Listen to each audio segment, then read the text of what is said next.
Пайғамбарыбыз башка бир хадисинде айтат: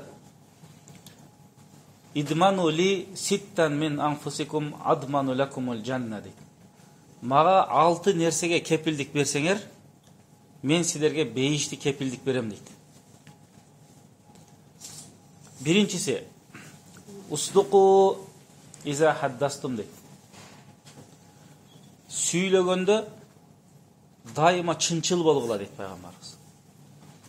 Ким чынчыл болсо, мен ага кепилдик берем бейишке келүүгө дейт. Эми шариатта өзүнүн ар кандай немелери бар, бирок бу жерде жалпы айтканда ким чынчыл болуш керек. Абу Язид ал-Бастами илим алам деп чыгып, апасы менен эле жашайт экен. Апасы макул деп илимге жөнөтүп атып, айтат экен: "Мага сөз берген, эч калп айтпайм" деген дейт экен. Макул деп сөз берет, кербен менен илим алам деп жолго чыгат.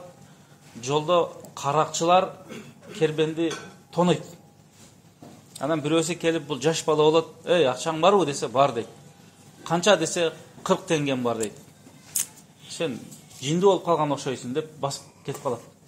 Ким эле чөнтөгүндөгү акчасын айтат эле дегендей кылып. Кийин ошол каракчылардын башчысына барып, "Могу бала ушинтип атат" десе, анын башчысы келип сураса, "Дагы бар" дейт. "Көрсөт" десе, көрсөтөт.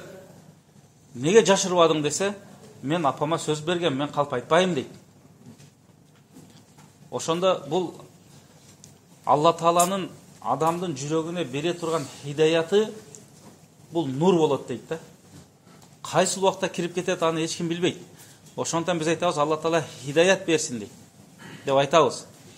Куранда пайгамбарыбыз аябай аракет кылып Курайштарга дават кылып атканда, Алла Тааладан Куран түштү: "Иннака лан тахди ман ахбаб, валакинналлаху яхди ман яша."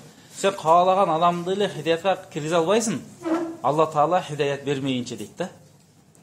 Ошол каракчылардын башчысына Кудайым хидаятты берип, ушунча жыл каракчылык кылдым. А сен болсо бир апаңа берген сөзүңө турдум, а мен Кудайдын сөзүнө турбаптырмын. Мен тооба кылдым деп ошол жерде тооба кылып, бардык акчаларды кайтарып бергенде, артынан жанагы ээрчип жүргөн желдеттердин бардыгы каракчылык убакта да сага баш ийди келе, эми тооба кылганыңда дагы сага кошо тооба кылалы деп, бардыгы тообаларына кайтып кетти дейт. Эми алымдарыбыз ушул окуянын астында айтып атат, чынчылдыктын пайдасын айтып атат. Демек, чынчылдык болуу бул фиссирри вал алания. Ички дүйнөбүз дагы, сырткы дүйнөбүз экөө бирдей болуш керек. Элдердин алдында башкача болуп, анан жалгыз калганда башкача болсоң, ал мунафыктык болот. Демек, бейишке киргизе турган амалдардын биринчиси ушул хадисте пайгамбарыбыз кепилдик берген, бул чынчылдык. Экинчиси ва ауфу иза вааттум дейт. Уада берген болсоңор, уадаңарды аткаргыла дейт. Ошондон дайыма аткара албай турган нерсени уада бербеш керек. Башка эле бир хадисте пайгамбар айтып атат, уадасына каршы чыккан адам ал мунафык дейт. Ошондуктан биз уадага бекем болгонго аракет кылышыбыз керек. Эми уада жөнүндө айта берсек дагы артында аябай көп. Үчүнчүсү адду иза утуминтум дейт. Эгер бирөө силерге аманат берген болсо, ошол аманатты өз ээсине толук аткаргыла дейт. Аманатка бекем болуу. Ошондон Алла Таала Куранда айтат: "Инналлаха ямурукум ан туаддул аманати иля ахлиха." Алла Таала буйруп атат силерге аманатты өз ээсине жеткиргиле. Кээде буюм аманат болот. Кээде сөз аманат болот. Эки адам сүйлөгөн сөз аманат дейт. А бизде эч кимге айтпа деп туруп, аркысын айта берет. Аркысы эч кимге айтпай деп аркысын айта берет. Аманатка дайыма бекем болушубуз керек. Ал сөз аманат болсо, бирөөдүн сыры болот, бирөөдүн буюму болот. Демек, аманатка дайыма бекем болуу адамды бейишке алып барат. Бул үчүнчүсү болду. Төртүнчүсү вахфазу фуружакум дейт. Силер өзүңөрдүн жыныстык мүчөңөрдү сактагыла дейт. Таза кармагыла дейт. Мындайча айтканда, зына кылбагыла. ойноштук кылбагыла, аял болсун, эркек болсун. Бул ыпластык ишке барбагыла дейт. Зына арам.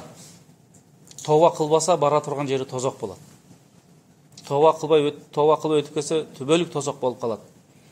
Ошондон пайгамбарыбыздан келип сурашты. Адамды эң бейишке көп киргизген амал кайсы десе, пайгамбар айтты: тақваллах ва хуснул хулук. Тақвачылык деди. Адамды бейишке көп киргизет экен. Тақвачылык аркасынан кулк мүнөзү оңдогон болсок, бейишке көп киргизет экен. Анан сурайт: адамды эң тозокко көп киргизген кайсы десе, тил менен жыныстык мүчө дейт экен. Адамды эң тозокко көп киргизген ушул экен. Ошондон тилди дагы сакташыбыз керек. Тил бар деп эле сүйлөй берген дагы болбойт. Ошондон имам Тавус айткан: лисани саб'ун иза арсалтаху ифтарасани дейт. Менин тилим жырткыч сыяктуу, кое берсем өзүмдү тытып салат дейт. Бирөөдү гыйбат кылып алат, ушак кылып алат, ал кечирбей койсо, эч ким кечирбейт да. А бизде азыркы заманда бирөөдү гыйбат кылып коюш, аны жазып коюш оңой болуп калды.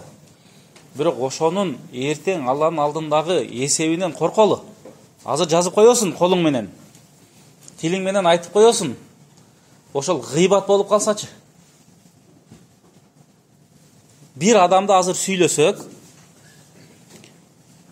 ошол адамда ошол сыпат бар болсо, бул гыйбат да. Бар болгон учурда да гыйбат. Эгер ошол сыпат ошол адамда жок болсо, бул жала болуп калат. Жаланын эсеби кыйын болот. Ошондон тилди дагы, андан кийин жыныстык мүчөнү да сакташ керек. Арамдан алыс болуш керек. Бул 4-чүсү болду.